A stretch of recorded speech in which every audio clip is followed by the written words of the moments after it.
If nobody in this room speaks Mandarin in the next 5 minutes, this deal is dead. The sentence echoed across the glass-walled conference room like a warning nobody knew how to answer. Executives exchanged nervous glances. Assistants stopped typing. A translator stared helplessly at pages of notes that suddenly seemed useless. And standing quietly outside the room, holding a set of car keys and wearing a grease-stained mechanic shirt, was the last person anyone expected to save a company worth hundreds of millions of dollars. Rain tapped softly against the windows of Hayes Industrial Technologies headquarters in downtown Chicago. The 32nd floor overlooked miles of city lights and crowded streets below. Inside, tension hung in the air. Months of negotiations had led to this moment. A major manufacturing partnership with an international firm was only one signature away. Investors were watching. Board members were waiting. Careers were hanging in the balance. Victoria Hayes stood at the head of the conference table, trying to maintain control. At 38, she had built one of the fastest-growing industrial technology companies in the Midwest. She was brilliant, disciplined, and respected. But right now none of that seemed to matter. Across from her sat 3 foreign executives speaking rapidly among themselves. The company's interpreter looked increasingly overwhelmed. Something had gone wrong. Very wrong. "What are they saying?" one board member whispered. The interpreter swallowed hard. "I am trying to keep up." "Trying?" another executive asked. "We are about to lose this contract." Victoria crossed her arms. "Then do not try. Translate." The pressure in the room intensified. Nobody noticed the man entering the reception area outside. Daniel Carter stepped through the elevator doors carrying a small invoice folder. He was 41 years old, broad-shouldered, and tired from a long day at his repair shop. Rainwater dotted his worn jacket. Engine grease stained his hands despite several attempts to wash them. He had come for one simple reason. Earlier that morning, he had repaired Victoria Hayes's vintage company vehicle after an emergency breakdown. The repair was finished. The keys needed to be returned. Nothing more. Nothing less. The receptionist looked relieved to see him. "Mr. Carter, thank goodness." Daniel smiled politely. "The car is ready." "That is wonderful." She glanced nervously toward the conference room. "Today is not exactly a calm day around here." Daniel followed her gaze. Through the glass walls, he could see anxious faces and hurried movements. "Big meeting?" he asked. The receptionist laughed nervously. "The biggest of the year." Daniel nodded. "Hope it works out." He handed over the keys. His voice carried no curiosity, no ambition, just kindness. That was who he was. While many people measured success through titles and attention, Daniel measured it differently. A repaired engine, a paid utility bill, dinner with his daughter, a quiet evening at home. Those things mattered. The receptionist accepted the keys. "Would you mind waiting a moment?"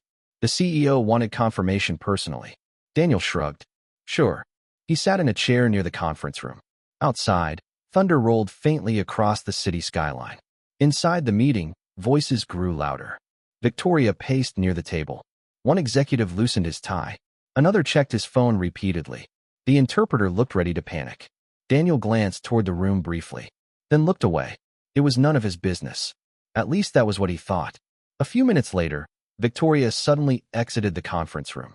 She moved quickly through the reception area, reviewing notes on a tablet. She nearly walked past Daniel without noticing him. Then she stopped. Her eyes moved from his oil-stained shirt to the repair invoice in his hand. "You are the mechanic?" she asked. "Yes, ma'am." Daniel stood politely. "Your vehicle is finished." Victoria nodded distractedly. "Good." She signed the paperwork without looking up. Then her eyes drifted back toward the conference room, where voices continued rising. "Must be nice," she muttered. Daniel blinked. "Excuse me." Victoria sighed. "Spending your day fixing cars while the rest of us are trying to save companies." The comment was not cruel enough to be called an insult, but it carried the sharp edge of judgment. Daniel simply smiled. "Every job matters."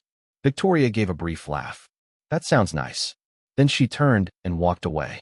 Daniel watched her disappear into the conference room. His expression never changed. Some people respond to disrespect with anger. Others respond with silence. Daniel had learned long ago that dignity often speaks the loudest when it says nothing at all. He sat back down. Outside, rain continued falling against the windows. Inside, a crisis was beginning to unfold. And within the next hour, The mechanic everyone overlooked would hear a single sentence through that conference room door that would change everything. Daniel Carter had learned something important long before he became a mechanic. The people who underestimated you often revealed more about themselves than they revealed about you. He sat quietly in the reception area while rain streaked down the massive windows overlooking downtown Chicago. Beyond the glass, headlights reflected across wet streets.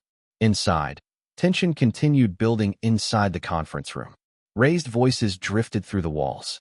Urgent footsteps crossed polished floors.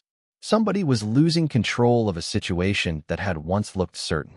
Daniel glanced at his watch. It was nearly 6:30. Emma would be expecting him home soon. The thought made him smile. Every evening followed the same simple rhythm. He closed the garage, picked up groceries if needed, helped with homework, cooked dinner, listened to stories about school. It was not a glamorous life, but it was a good one. His phone vibrated. The screen displayed exactly who he expected. "Hi, sweetheart." Emma's cheerful voice immediately filled the call. "Dad, did the fancy business lady get her car back?" Daniel laughed softly. "She did. Was she nice?" Daniel looked toward the conference room for a moment.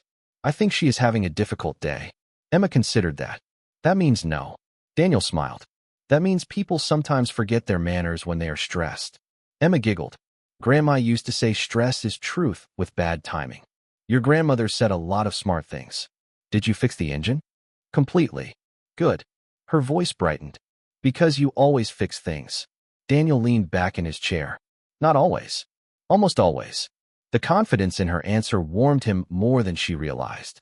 Since losing his wife 6 years earlier, Daniel had often worried whether he was doing enough, whether he was giving Emma the childhood she deserved, whether he was succeeding as both father and mother. Yet moments like this reminded him that love mattered more than perfection. "I will be home soon," he promised. "Can we make pancakes for dinner?" Emma asked. "Pancakes for dinner? It feels like a pancake kind of day." Daniel laughed. "I think we can manage that." "Deal." The call ended. Daniel slipped the phone back into his pocket and stood. He intended to leave the keys with the receptionist and head home. But as he approached the desk, something unusual reached his ears. Through the slightly open conference room door, one of the foreign executives began speaking rapidly. Daniel froze. Not because he recognized a few words, because he understood every word. His expression remained neutral, calm, yet his attention sharpened instantly.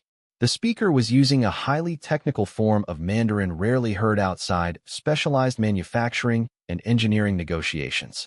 Even experienced interpreters often struggled with it. Daniel glanced toward the room. The interpreter inside was visibly confused. Several translated statements did not match what the executive had actually said. A misunderstanding was forming. In an international business, misunderstandings could become expensive very quickly. Daniel looked away. It was not his meeting, not his company, not his responsibility. He walked toward the elevator. Then another sentence drifted through the doorway. This time his eyebrows lifted slightly.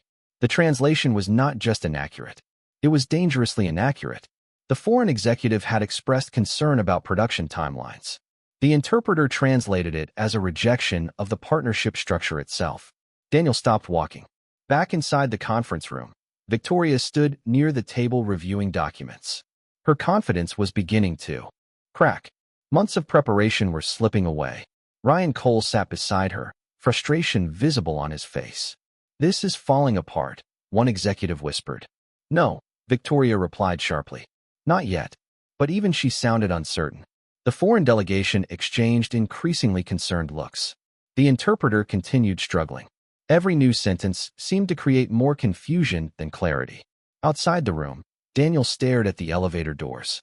He could leave right now. Go home. Make pancakes with Emma. Forget this entire building existed. Nobody would blame him. Nobody even knew what he understood. Yet something inside him refused to move. Maybe it was habit. Maybe it was character. Maybe it was the simple belief that if you can help someone, you should. Even when they have not been kind. Especially when they have not been kind. Daniel slowly turned back toward the conference room. The voices continued. The mistakes continued.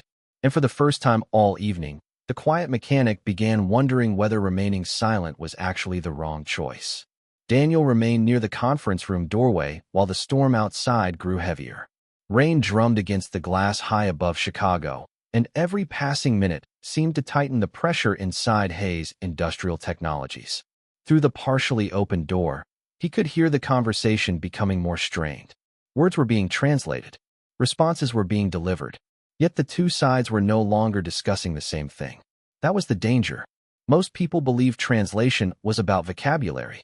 It was not. It was about meaning. And meaning was slowly disappearing from the room.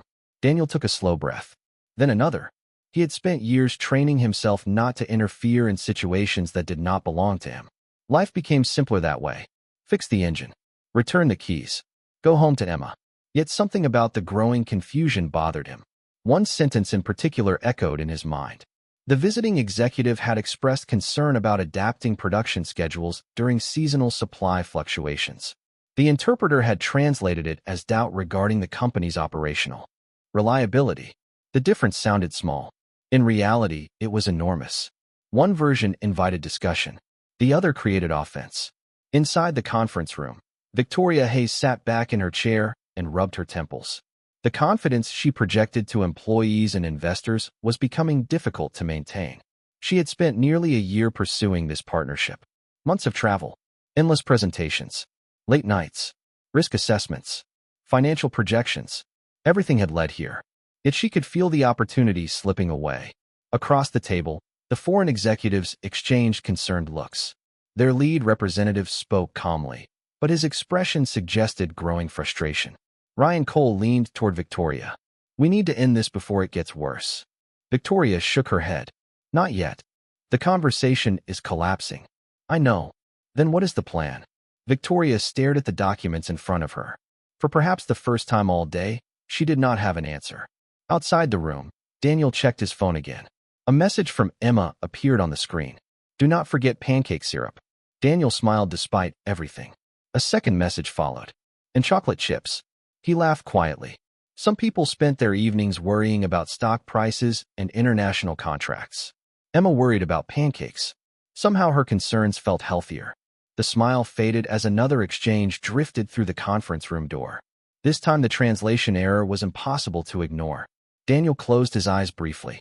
The executive had just explained a technical manufacturing process involving specialized calibration standards. The interpreter translated several key terms incorrectly. Heads around the table nodded as if they understood. But they did not. They were agreeing to something entirely different from what had been said. Daniel opened his eyes. The meeting was no longer heading toward failure because of disagreement. It was heading toward failure because nobody realized they were misunderstanding each other. That made the situation even worse. He looked toward the elevators again. Home was waiting. Emma was waiting. Common sense told him to leave. Yet, another lesson from his past surfaced unexpectedly. Years earlier, someone had once told him that knowledge carries responsibility. If you can prevent a problem and choose not to, part of the problem belongs to you. Daniel had never forgotten those words. Inside the conference room, voices grew louder. Ryan stood from his chair. "This is going nowhere." One board member agreed. Another began gathering papers. The visiting executives looked confused by the sudden shift in tone. The interpreter appeared exhausted. Victoria stared at the table for several seconds before finally standing. "Let us take a 10-minute break." Nobody argued. People welcomed the pause. Chairs moved. Conversations splintered into smaller groups. The tension remained, but now it drifted through the room like fog. Daniel watched through the glass as executives stepped into the hallway carrying coffee cups and frustration. He knew exactly what would happen next. People would blame timing, blame strategy, blame market conditions.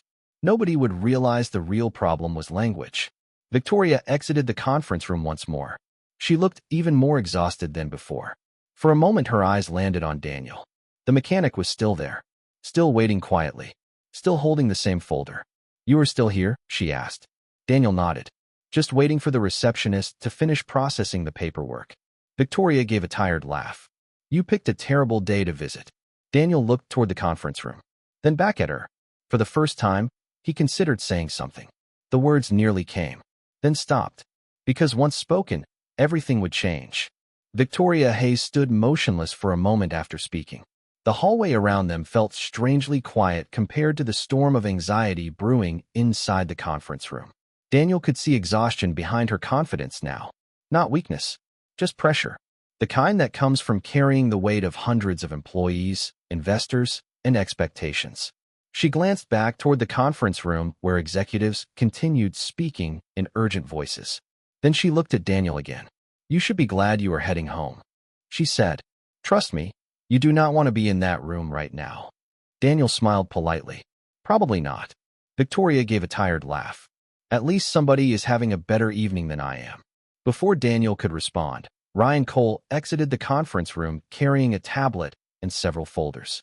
His expression immediately tightened when he noticed Daniel standing nearby. "Why is he still here?" Ryan asked. The receptionist looked up nervously. "He returned the CEO's vehicle." Ryan glanced at Daniel's work shirt. "The mechanic?" "Yes." "Then why is he standing outside our negotiation room?" The question was not really a question. It was an accusation disguised as one. Daniel remained calm. "I was waiting for paperwork."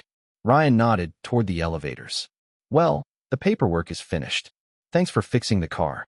His tone suggested the conversation was over. Victoria seemed too distracted to notice. She turned back toward the conference room. "We need solutions," she muttered. "Not another delay." Ryan followed her. "There may not be a solution." Daniel watched them disappear behind the glass doors. The receptionist sighed heavily. "Everybody has been stressed for weeks." Daniel nodded. "I can tell." She lowered her voice. "That contract could change everything for the company." Daniel looked through the glass. One of the visiting executives was speaking again. Another translation followed. Another mistake. He felt the familiar knot tightening in his stomach. Some people can ignore problems. Daniel never could. Maybe that was why customers trusted him with their vehicles. Maybe that was why Emma trusted him with everything else. If something was broken, he wanted to fix it. The receptionist gathered several documents. "You are a very patient man." Daniel smiled. "Occupational hazard." She laughed softly. "Most people would have left an hour ago." Daniel glanced once more toward the conference room. "Maybe." Then something unexpected happened. The lead foreign executive stood abruptly and began speaking with visible concern. His words were calm but firm. Daniel understood every syllable. The interpreter responded. Daniel's expression changed immediately. Not dramatically, just enough for someone observant to notice. The translation was completely wrong. Not slightly wrong. Completely wrong. The executive had just requested clarification regarding manufacturing liability protections. The interpreter translated it as dissatisfaction with the proposed financial structure. Several board members reacted instantly. Ryan stood. Victoria's eyes widened. The room moved one step closer to disaster. Daniel looked away. Home. Pancakes. Emma. That was where he belonged. He started walking toward the elevators. 3 steps. 4 steps. Then he stopped. The words from earlier returned to him. Knowledge carries responsibility. If you can help and choose not to, part of the problem becomes yours. Daniel closed his eyes briefly. Life would be simpler if he kept walking. Yet some choices are not really choices. He turned around. Back inside the conference room, voices had become louder. Victoria stood at the head of the table, trying to regain control. Ryan was speaking rapidly. The interpreter looked overwhelmed. The foreign delegation appeared increasingly frustrated. Months of work were unraveling in real time. Daniel walked back toward the receptionist desk. Can I ask a strange question? The receptionist blinked. Sure. Daniel nodded toward the conference room. Who hired the interpreter? An international consulting firm. Why? Is something wrong? Daniel hesitated. He did not enjoy drawing attention to himself. He certainly did not enjoy correcting other professionals. Maybe, he said carefully. The receptionist stared at him. Maybe. Daniel took a slow breath. I think there are some translation problems. Her eyes widened. How would you know that? Daniel smiled awkwardly.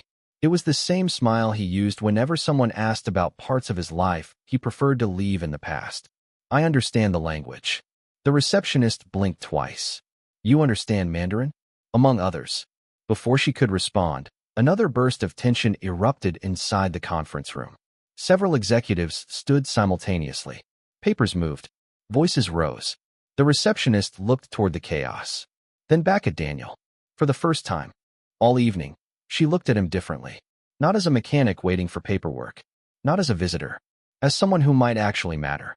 And inside the conference room, Victoria Hayes was seconds away from making a decision that would determine the future of her company. The receptionist looked through the conference room glass once more before lowering her voice. You understand what they are saying in there? Daniel nodded. Most of it. Most of it. Technical discussions can be complicated. She stared at him as if seeing a completely different person standing in front of her. A few minutes earlier, he had been the mechanic returning a vehicle. Now he seemed connected to the crisis unfolding behind the glass walls. Inside the conference room, Victoria stood at the head of the table while the foreign delegation exchanged increasingly concerned looks. The interpreter continued translating, but confidence in the room was evaporating. Every answer seemed to create new confusion.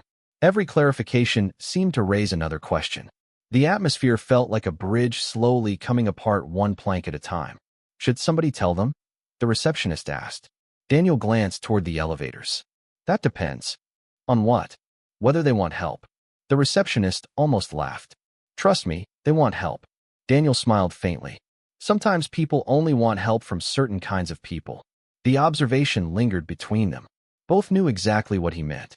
Earlier that evening, Victoria had looked at his stained work shirt and made a judgment. Ryan had done the same. To them, he was a mechanic. Nothing more. The idea that he might possess expertise beyond engines and transmissions probably would have seemed ridiculous. Inside the conference room, a sharp exchange suddenly interrupted everyone's thoughts. One of the foreign executives leaned forward and spoke with visible concern. The interpreter responded immediately. Daniel's expression tightened again. Another mistake. This one was worse. The executive had actually proposed a solution. The translation turned it into a criticism. A board member shook his head. Ryan folded his arms. Victoria looked as though she were watching months of work disappear in front of her eyes. Daniel exhaled slowly. He remembered another conference room many years earlier. Different city, different country, different life. Long before grease stains and repair invoices became part of his routine. Back then he had spent his days moving between languages, cultures, and technical negotiations. Precision mattered. One misplaced phrase could change everything. Yet that life felt far away now. Emma had changed his priorities. Loss had changed them even more. Some chapters closed quietly. Daniel had never regretted that. His phone buzzed again. Another message from Emma. Do not forget whipped cream. Daniel laughed softly. The receptionist looked curious. Your daughter? Always. How old is she? 10. The receptionist smiled. That explains the pancakes. Daniel blinked. How did you know about the pancakes? You were smiling at your phone. Daniel looked down at the screen. Emma had attached a photo of a pancake drawing complete with chocolate chips, syrup, and an amount of whipped cream that would concern most doctors. The image made him laugh again. For a brief moment, the tension surrounding the conference room faded. Then the door suddenly opened. Ryan emerged carrying several documents. He was speaking into his phone and looked furious. No, I do not care what the consulting firm promised, he snapped. I care that this meeting is falling apart. He ended the call and noticed Daniel still standing there. His irritation immediately found a new target. You are still here? Daniel nodded politely. Just waiting. Ryan shook his head. Unbelievable. The receptionist looked uncomfortable. Ryan pointed toward the elevator bank. The vehicle is fixed. The paperwork is complete. What exactly are you waiting for? Daniel considered several answers. Instead, he chose the simplest one. The right moment. Ryan laughed once. Not because he found the comment funny. Because he found it absurd. The right moment for what? Daniel remained calm. To leave. Ryan rolled his eyes. Then leave. The receptionist looked from Ryan to Daniel and back again. She wanted to say something. She hesitated. Before she could decide, another voice called from inside the conference room. Ryan. Victoria stood in the doorway. The fatigue in her face was impossible to hide now. We need you back in here. Ryan immediately turned. Any progress? Victoria shook her head. Not enough. The disappointment in those two words carried the weight of an entire year. Ryan disappeared back into the room. Victoria started to follow him. Then she noticed Daniel once more. For a second, neither spoke. Rain continued tapping against the windows. The city lights shimmered below. The conference room behind her seemed balanced on the edge of failure. Daniel looked at her. Victoria looked at him.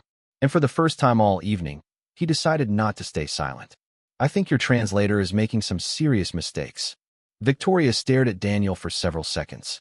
The sounds from the conference room seemed to fade into the background. Rain continued striking the windows. Phones continued buzzing.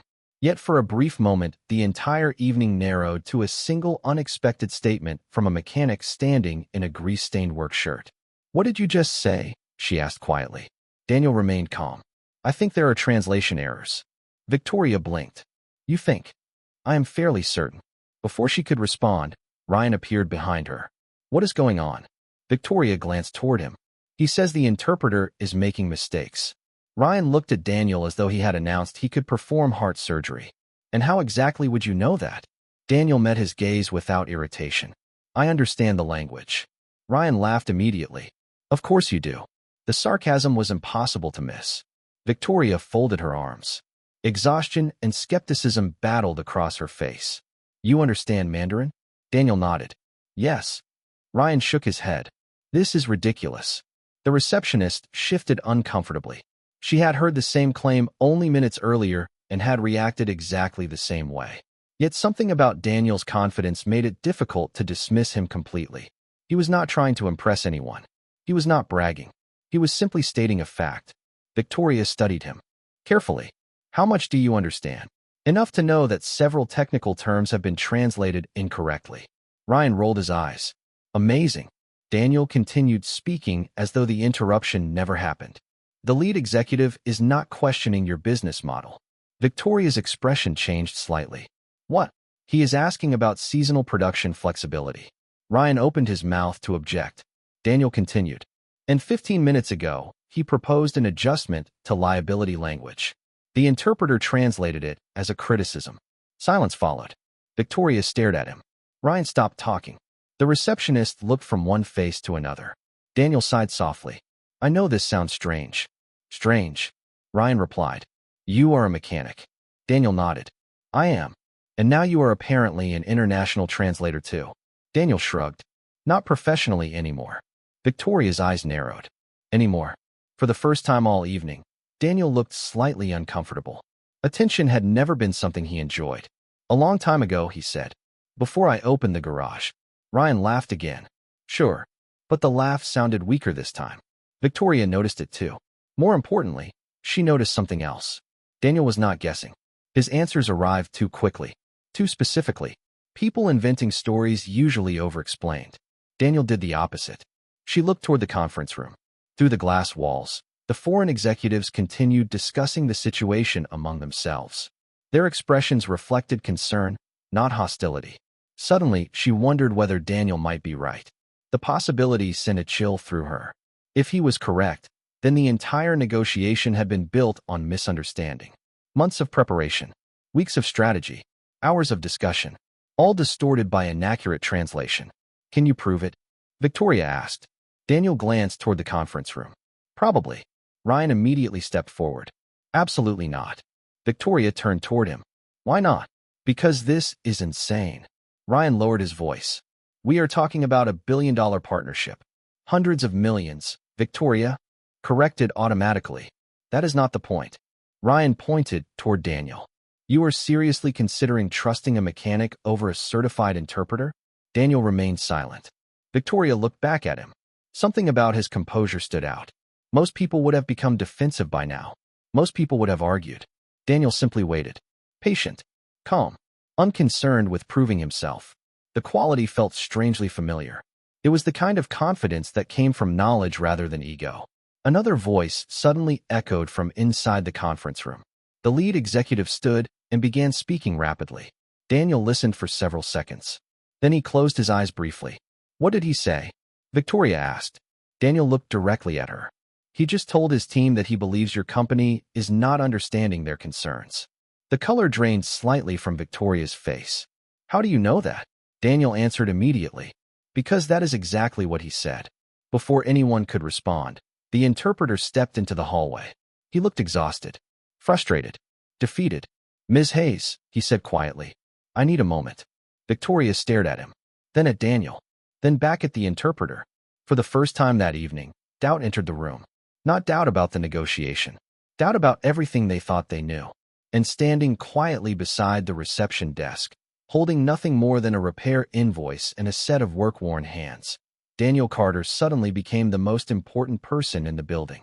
Victoria Hayes looked from the exhausted interpreter to Daniel Carter and back again. The hallway seemed suspended in uncertainty. Nobody knew what to do next. The certified professional they had trusted all evening appeared overwhelmed. The mechanic they had dismissed seemed strangely confident. Rain continued tracing paths down the windows overlooking Chicago. Far below, traffic lights reflected across wet streets. High above the city, an entire company's future balanced on a decision nobody expected to make. "Tell me something," Victoria said quietly. Daniel nodded. "Okay. If you are wrong, this meeting ends tonight." Daniel considered the statement. "That is possible." Ryan immediately pointed toward him. "Listen to that. He is guessing." Daniel looked at Ryan calmly. "No, guessing sounds different." Ryan folded his arms. "Then explain something." "What? If you are so qualified, why are you fixing cars?"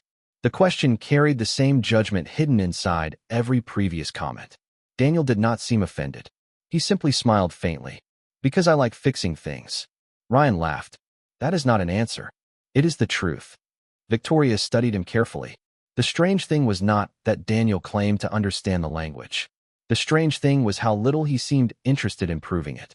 Most people would have launched into explanations. Degrees. Certifications. Accomplishments. Daniel offered none of those. He stood quietly in a work shirt stained with engine oil while a billion questions filled the hallway. The interpreter cleared his throat. "Ms. Hayes." Victoria turned. "Yes." The man looked embarrassed. "I need to be honest." Nobody spoke. The discussion became more technical than expected. Ryan frowned. "What does that mean?" "It means I am not confident I have translated every specialized manufacturing term correctly." The admission landed heavily. Victoria closed her eyes for a moment. Months of preparation. Millions of dollars in potential revenue. Hundreds of jobs connected to the outcome. And now this. The interpreter continued. "I can continue, but I cannot guarantee complete accuracy." Silence followed. Even Ryan had no immediate response. Inside the conference room, the foreign delegation waited. Their conversations had become quieter now, more cautious, more concerned. Victoria looked through the glass wall at the people she had spent nearly a year trying to impress. Then she looked at Daniel again. "If I asked you a question in Mandarin, could you answer?"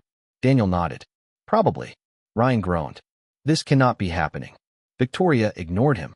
She turned toward the conference room and motioned to one of the visiting executives.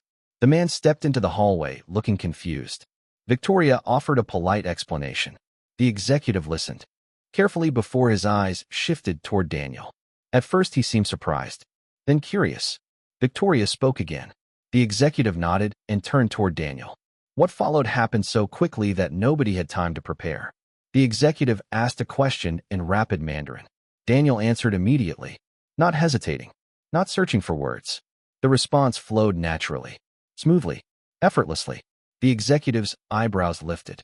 He asked another question. Daniel responded again. A third followed, then a fourth. The conversation accelerated. Within seconds, the two men were discussing technical manufacturing specifications at a pace that left everyone else behind. Victoria watched in stunned silence. Ryan stared. The receptionist nearly dropped a stack of documents. The interpreter himself looked shocked. The executive suddenly laughed.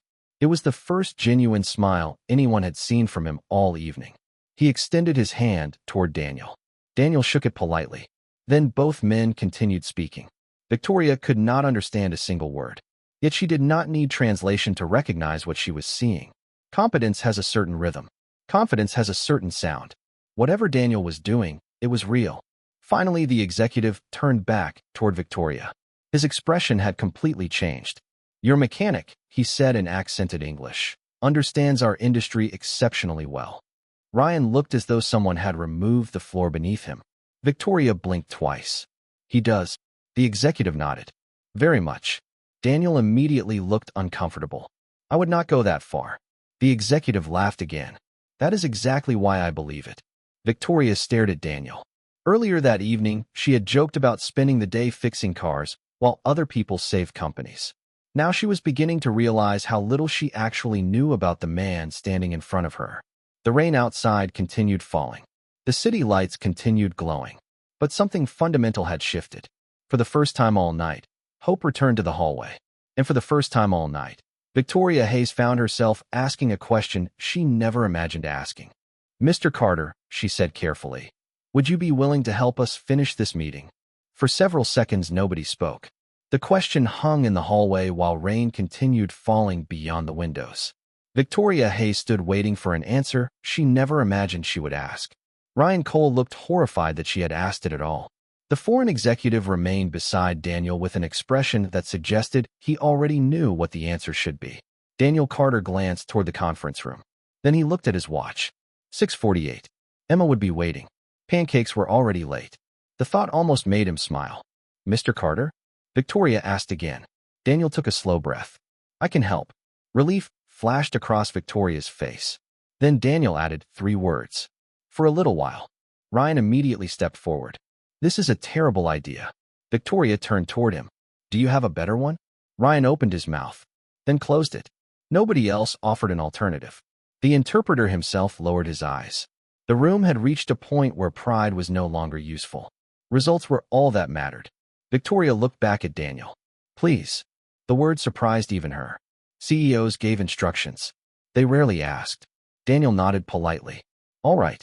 Minutes later, he found himself seated at the conference table where he had never expected to sit. Around him were executives, attorneys, analysts, consultants, and board members. Expensive suits filled the room. Laptop screens glowed beneath soft lighting. Through the windows, Chicago shimmered beneath the storm. Daniel's worn mechanic shirt looked completely out of place among the tailored jackets and polished shoes.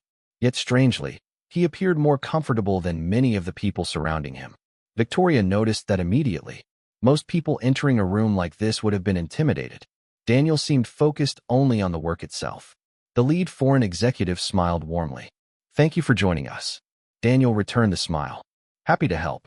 Ryan sat back in his chair with obvious skepticism. Victoria noticed that too. But she said nothing. This meeting no longer had room for ego. The conversation resumed.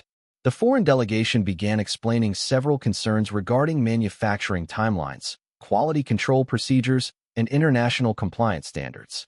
This time Daniel listened carefully before speaking. Then he translated. The effect was immediate. Not dramatic. Not theatrical. Simply precise. Sentences became clearer. Questions became understandable. Confusion began disappearing. Victoria leaned forward. For the first time all evening, both sides seemed to be discussing the same issues. A board member exchanged surprised glances with another executive. The difference was impossible to miss. Daniel continued translating. Every answer arrived calmly. Every technical term appeared effortless. Complex engineering concepts moved from one language to another without losing meaning. The room gradually settled into a rhythm that had been missing for hours. After 20 minutes, the atmosphere had transformed completely. Nobody interrupted. Nobody argued. People listened. Victoria found herself studying Daniel between exchanges. Earlier, she had seen a mechanic. Then she had seen a possibility. Now she was witnessing expertise. Real expertise. The kind that does not advertise itself. The kind that does not need attention because it already knows its own value. During a brief pause, one of the visiting executives asked Daniel a question directly. The 2 men exchanged several sentences. Then both laughed softly. Victoria blinked. What did he say? Daniel looked slightly embarrassed. Nothing important. The executive smiled. I asked where he learned technical Mandarin. Victoria looked at Daniel immediately. And Daniel shrugged. A long time ago. The executive laughed again. That was not his full answer. Several people smiled. Daniel looked even more uncomfortable. Victoria found the reaction interesting. Most people enjoyed discussing their accomplishments. Daniel seemed determined to avoid discussing his. The meeting continued. Another issue emerged involving supply chain scheduling. Daniel translated. A legal concern surfaced. Daniel translated. A manufacturing specification required clarification. Daniel translated. Each problem that had seemed impossible an hour earlier suddenly appeared manageable. Not because the issues disappeared, because people finally understood one another. As the discussion progressed, even Ryan's resistance began fading. He still looked skeptical, but skepticism requires evidence. And the evidence sitting across the table was becoming impossible to ignore. Near 7:30, the lead foreign executive finally leaned back in his chair and smiled. It was the first completely relaxed expression anyone had seen from him all evening. He spoke briefly. Daniel listened, then translated. He says this meeting finally feels productive. Silence followed. Not because anyone had nothing to say, because everyone understood the significance of those words. Victoria slowly exhaled. Months of work were no longer slipping away. Hope had returned. Across the table, Daniel glanced at his phone again. A new message from Emma waited on the screen. Pancakes are getting worried. Daniel smiled despite himself. And while executives around him celebrated the return of a business deal, the only thing on his mind was getting home in time to make dinner for his daughter. The meeting continued for another 40 minutes, but it no longer resembled the disaster everyone had feared.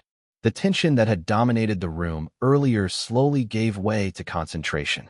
Questions were answered. Concerns were clarified. Assumptions were corrected.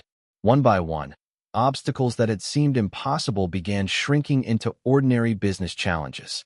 The difference was not magic. It was understanding. Daniel Carter sat quietly between two worlds, carrying meaning from one side of the table to the other. He never raised his voice, never tried to impress anyone. He simply listened carefully and translated accurately. Yet with every passing minute, the respect in the room grew. Victoria Hayes noticed it first. The foreign executives now directed many of their technical questions toward Daniel before speaking to anyone else. Board members who had barely acknowledged him an hour earlier now waited attentively for his explanations. Even the attorneys began taking notes when he clarified industry terminology.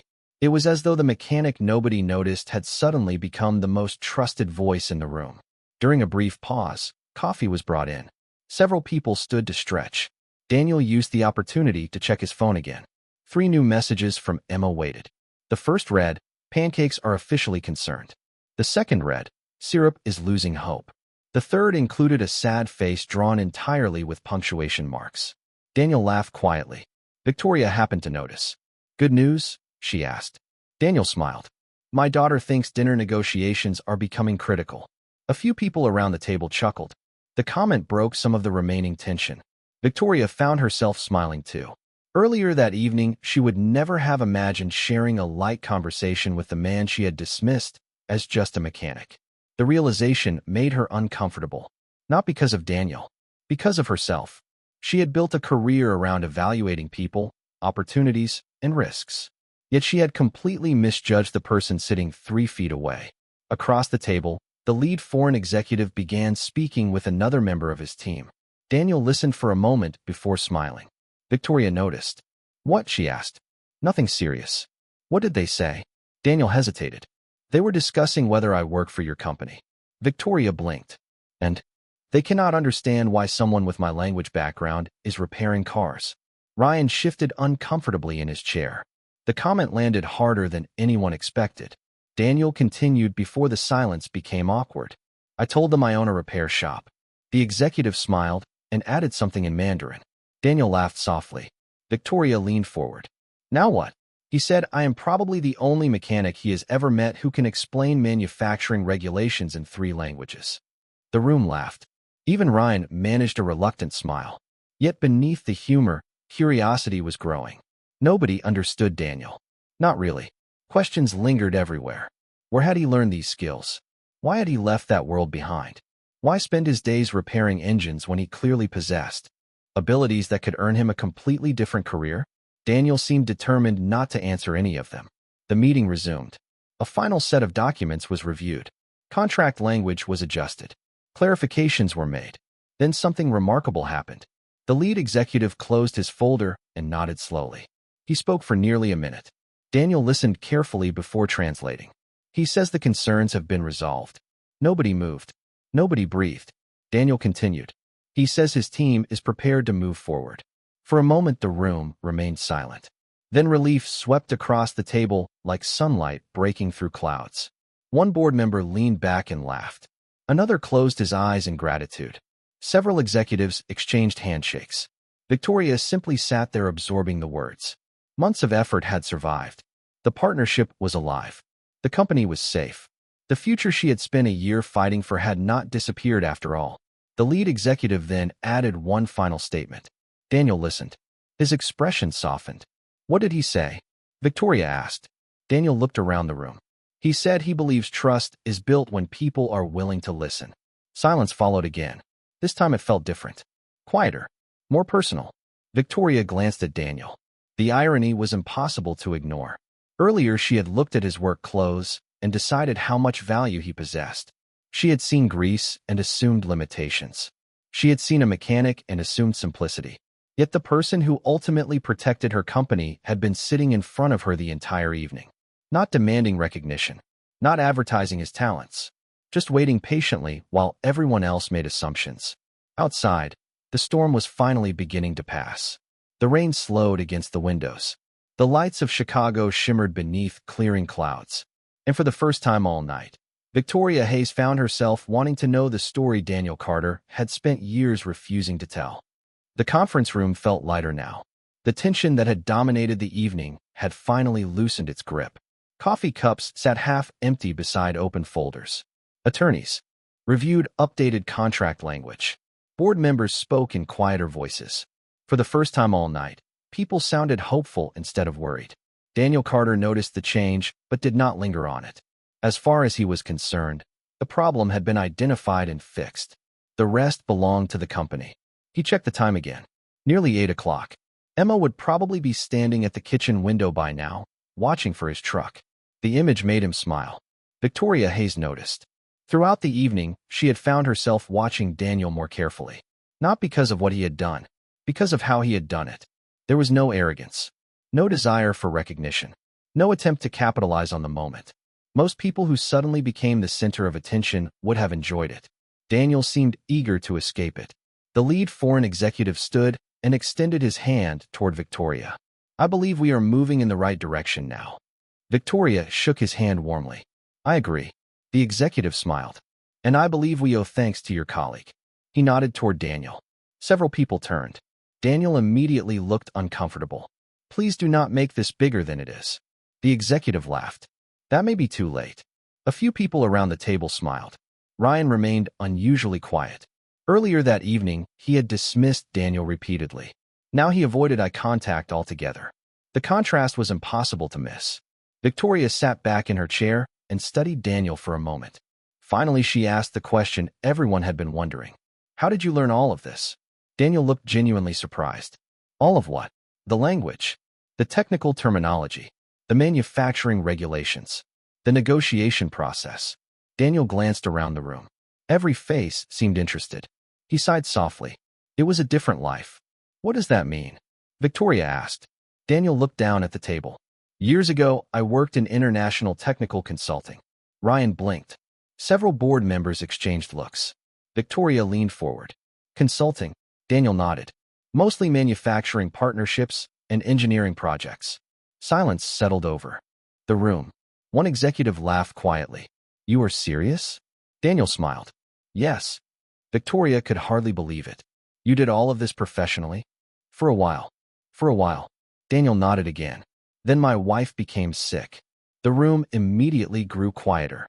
Daniel rarely spoke about that chapter of his life. Even now his voice remained calm. After she passed away, my priorities changed. Nobody interrupted. Emma was 4 years old. She needed stability. She needed someone present. He smiled faintly. International consulting and single parenthood do not fit together very well. Victoria lowered her eyes briefly. Suddenly pieces of the puzzle began fitting together. The language skills, the technical knowledge, the confidence without arrogance. None of it appeared overnight. It belonged to a man who had chosen a different path. Not because he failed, because he loved someone more than his career. Daniel continued. I bought a small repair shop. Ryan finally spoke. You left all of that to become a mechanic? Daniel looked at him calmly. I left all of that to become a father first. Nobody responded immediately. The answer carried too much truth. Victoria felt something shift inside her. Earlier, she had measured Daniel through the lens of status. Now she understood that he had willingly walked away from the very kind of success she spent her life pursuing. Not because he lacked ambition, because he had chosen something he valued more. The lead foreign executive smiled warmly. That explains many things. Daniel laughed softly. I'm not sure it explains anything. It explains character. The executive's answer drew quiet agreement around the room. Victoria looked toward the city lights beyond the windows. For years she had believed achievement came from climbing higher.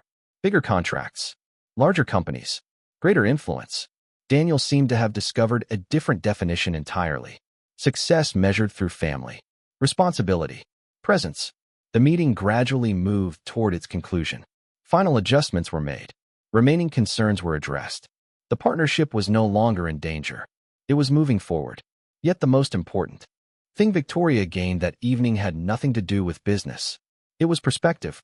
As people began gathering documents and shutting laptops, Daniel quietly stood. I should go. Victoria looked up. Already. Daniel smiled. My daughter has been waiting for pancakes for nearly 2 hours. Several people laughed. The simplicity of the answer somehow carried more weight than every corporate discussion that came before it. Daniel collected his jacket. The room watched him. Not as a mechanic. Not as a translator. Not as a consultant. As a man who knew exactly what mattered most. And for the first time all evening, Victoria Hayes realized that the person she had underestimated might be the wisest person she had met in years. Daniel slipped on his jacket and gathered the small invoice folder he had carried into the building hours earlier. It felt almost absurd that the same folder had traveled through such an extraordinary evening. When he arrived, he had expected a 2-minute handoff and a drive home. Instead, he had spent hours helping rescue one of the largest business negotiations in the company's history. Yet standing beside the conference table, he looked exactly the same as he had when he walked through the door. The same worn jacket. The same work boots. The same quiet expression. Some people are changed by recognition. Daniel seemed untouched by it. Mr. Carter, one board member called. Before you leave, I would like to thank you. Daniel smiled politely. You are welcome. Another executive stood. Actually, I think all of us owe you thanks. Several heads nodded around the table. The appreciation was sincere. Nobody was applauding because of the language skills alone. They were responding to something deeper. Daniel had chosen to help people who had not treated him particularly well. That kind of character is difficult to ignore. Ryan Cole remained seated for several seconds before finally standing. The room grew slightly quieter. Everyone knew Ryan had been the most openly dismissive person throughout the evening. Ryan cleared his throat. Daniel. Daniel turned. Yes. Ryan looked uncomfortable. The emotion seemed unfamiliar to him. I was wrong. About you. Nobody spoke. Ryan continued. Actually, I was wrong from the moment you walked through the door. Daniel listened quietly. I made assumptions. Ryan looked down briefly. A lot of assumptions. The honesty surprised everyone.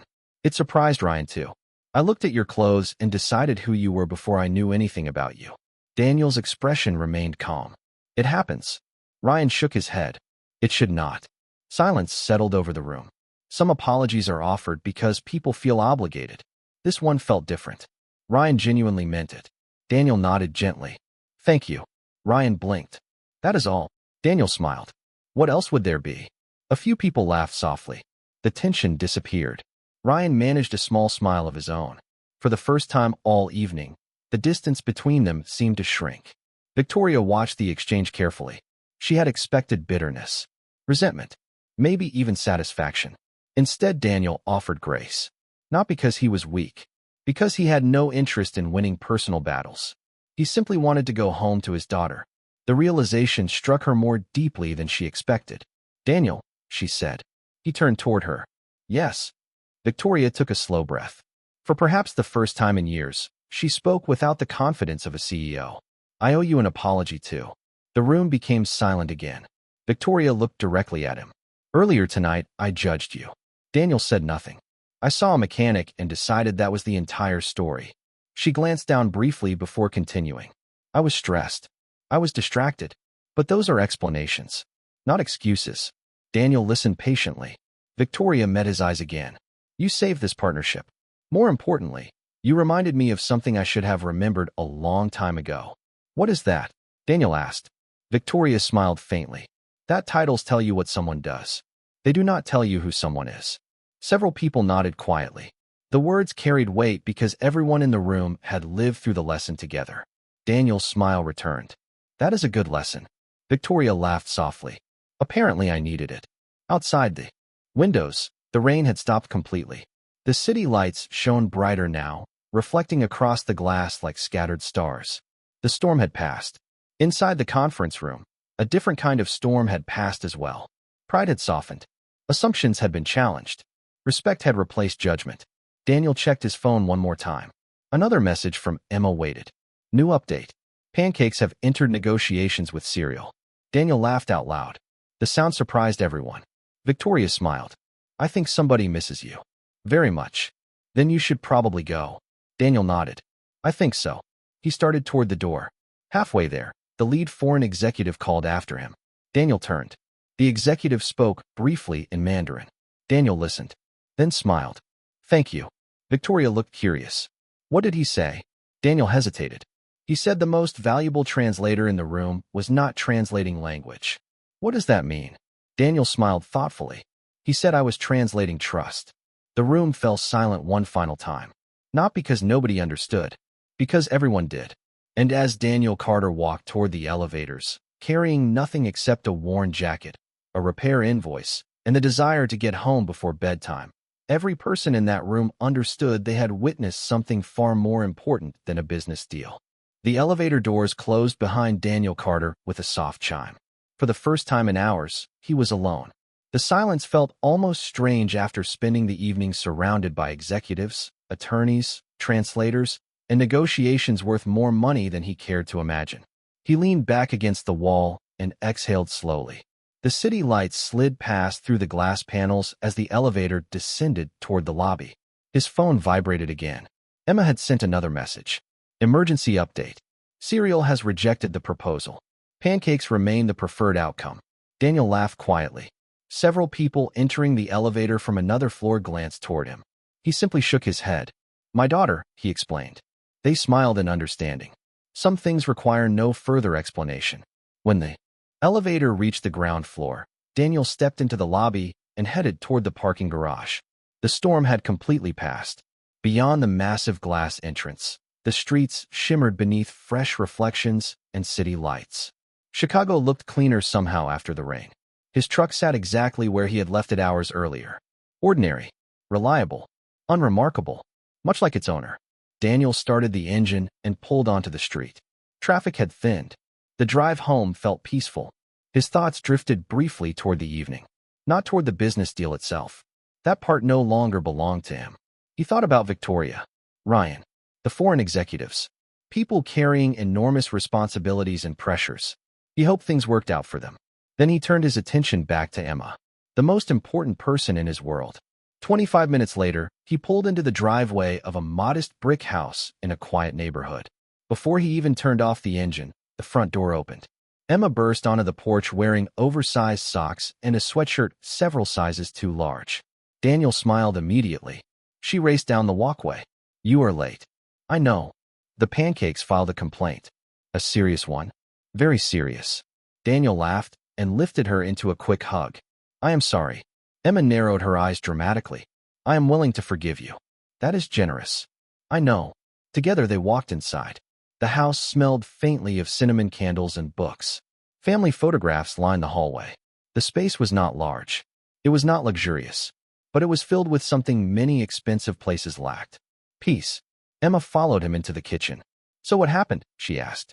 Daniel began gathering ingredients from the refrigerator. Long story. Good. Emma climbed onto a stool. I like long stories. Daniel smiled. A company was having problems communicating. And I helped.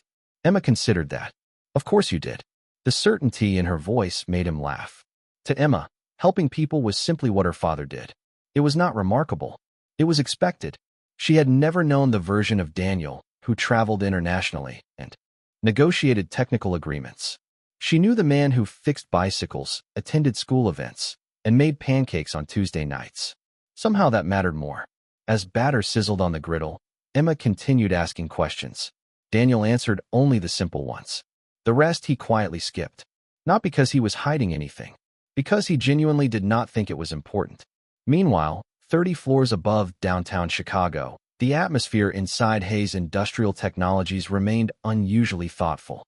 Most of the executives had gone home. The foreign delegation had departed. Cleaning crews moved quietly through the hallways. Yet Victoria Hayes remained in the conference room, staring out at the city. The signed preliminary agreement rested on the table beside her. The company had survived the crisis. Investors would celebrate. The board would be relieved. Tomorrow the headlines would focus on business success. Yet none of those things occupied her thoughts. She kept thinking about Daniel Carter, about the mechanic who once negotiated international agreements, about the father who abandoned prestige to raise his daughter, about the man who had every reason to walk away and instead chose to help. Ryan entered the room, carrying his jacket. "Still here?" he asked. Victoria nodded. "Just thinking." Ryan looked out at the skyline. "About him?" Victoria smiled faintly. "That obvious?" Ryan laughed. "A little." Silence followed. Then Ryan shook his head. "Funny thing." "What?" "We spent all year searching for the perfect consultant." Victoria looked at him. Ryan smiled. "Turns out the most qualified person walked through the door, carrying car keys." Victoria laughed softly. Yet the truth of the statement lingered. Sometimes life hides extraordinary things inside ordinary packages. Sometimes wisdom arrives wearing work boots. Sometimes the person everyone overlooks becomes the person nobody forgets. And while Daniel Carter stood in his kitchen flipping pancakes for the daughter he loved more than any title or career, people across the city were still learning the lesson he had taught without ever trying to teach it. 3 weeks later, autumn sunlight spilled across the windows of Carter Automotive Repair as Daniel Carter tightened the final bolt on a customer's pickup truck. The morning had been busy. Oil changes, brake inspections, engine diagnostics, ordinary work, honest work, the kind of work he genuinely enjoyed. Outside, leaves drifted across the parking lot in shades of gold and red. Inside the garage, the familiar scent of metal, rubber, and fresh coffee filled the air. To anyone passing by, it looked like an ordinary day. Daniel preferred it that way. Emma sat at a small desk near the office doing homework while occasionally offering commentary nobody had requested. "You missed a spot." Daniel looked up from the engine. "I did not. I am just helping." "You are being 10. Emma smiled proudly. "Exactly." Daniel laughed and returned to work. The peace of the moment felt valuable. Over the past few weeks, life had largely returned to normal. The international partnership had moved forward successfully. The company downtown had sent several thank you letters. Daniel had politely acknowledged them and continued changing spark plugs. Some people chase recognition.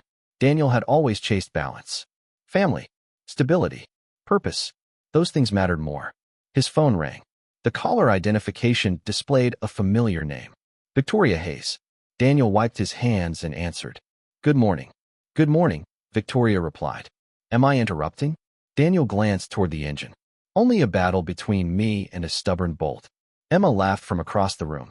Victoria smiled through the phone. "Then I will keep this short. What can I do for you?" A brief pause followed. "Actually, I was calling to tell you something." Daniel waited. "The partnership was finalized this morning." "That is wonderful." "It is more than wonderful." Victoria's voice carried genuine gratitude. "It secured hundreds of jobs." Daniel smiled quietly. "I am glad. I thought you would want to know." "Thank you." Another pause followed. Then Victoria laughed softly. "You really are impossible." "Why?" Most people would have asked how much revenue the agreement generated. Daniel looked toward Emma. She was drawing a pancake in the corner of her notebook. "I am more interested in the jobs." Silence lingered for a moment. Victoria understood exactly what he meant. "That sounds like you." "Hopefully." She hesitated before continuing. "The board wanted me to offer you a consulting position." Daniel closed his eyes briefly. "Victoria, I know. You already know the answer." She laughed. "I do." "Then why ask?" "Because they made me." Emma watched curiously as Daniel smiled. "Please thank them for thinking of me." "I will. And tell them the mechanic is staying a mechanic." Victoria laughed again. "I had a feeling." After the call ended, Emma looked up immediately. "Was that the business lady?" "Yes." "Did she try to hire you again?" Daniel blinked. "How did you know that?" Emma shrugged. "Because adults are predictable." Daniel laughed. "That is a dangerous thing to say." "It is also true." The day continued. Customers came and went. Repairs were completed. Lunch was eaten. Homework was reluctantly finished. Yet somewhere across the city, another story was quietly unfolding. At Hayes Industrial Technologies, a framed photograph now sat on a shelf in Victoria's office. It was not a photograph of investors, not a photograph of awards, not a photograph of headquarters. It showed a small repair shop on a sunny afternoon. Victoria had stopped by one weekend with documents requiring signatures. She had taken the photograph afterward. Whenever visitors asked about it, she told the same story. Not about contracts, not about negotiations, about assumptions, about humility, about the mechanic who reminded her that wisdom often arrives wearing work boots. Back at the garage, the afternoon sun slowly lowered across the sky. Daniel closed the hood of the final vehicle and watched Emma walk toward him carrying 2 paper cups of hot chocolate from the shop next door. She handed him one proudly. For the hardest-working mechanic in town. Daniel accepted it. Thank you. Emma smiled. You know what I think? What? I think you could have been anything. Daniel looked at her carefully. Maybe. A consultant. A translator. A CEO. Daniel laughed softly. Probably not a CEO. Emma grinned. Maybe not. Then she took a sip of hot chocolate. But I am glad you are my dad. The words were simple, honest, completely unplanned. Yet they carried more meaning than every contract signed downtown. Daniel wrapped an arm around her shoulders. The afternoon breeze moved gently through the parking lot. Cars passed. Leaves drifted. Life continued. Ordinary, quiet, beautiful. And in that moment, the lesson at the heart of everything became clear. Real success is not measured by titles, salaries, or recognition. It is measured by the lives we improve, the promises we keep, and the people who know they can depend on us. Daniel Carter never needed the world to understand his value. The people who mattered already did.